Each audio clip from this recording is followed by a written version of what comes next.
4,000 টাকার ব্যাগ বিল করা হয়েছে 34,400 টাকা। 3,000 টাকার কার্ড রিডার দাম ধরা হয়েছে 21,500। শুধু তাই নয়, 3 লাখ টাকার ক্যামেরা বডি কিনে দেখানো হয়েছে 7 লাখেরও বেশি দামে। এই অবিশ্বাস্য ঘটনা ঘটেছে দেশের সবচেয়ে গুরুত্বপূর্ণ জায়গা জাতীয় সংসদেই। সংসদ অধিবেশনে ছবি তোলার জন্য কেনা হয়েছে ক্যামেরা ও বিভিন্ন সরঞ্জাম। সরকারের কাছ থেকে নেওয়া হয়েছে মোট 58,44,000 টাকা, কিন্তু বাজার দর অনুযায়ী এই একই জিনিস পাওয়া যেত 20 লাখ টাকারও কমে।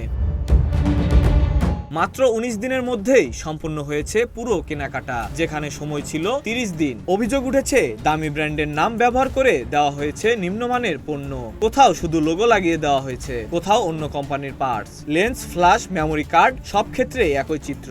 যেখানে 10 থেকে 15,000 টাকার ফ্ল্যাশ, সেখানে বিল করা হয়েছে 1 লাখ টাকারও বেশি। এ নিয়ে প্রশ্ন উঠতেই সরবরাহকারী প্রতিষ্ঠানের দাবি, সরকারি কেনাকাটায় এমন দাম অস্বাভাবিক নয়। তবে সংশ্লিষ্ট অনেকেই বলছেন এটি সরাসরি হরিলুট, যা তদন্ত হলে ভয়াবহ চিত্র সামনে আসবে।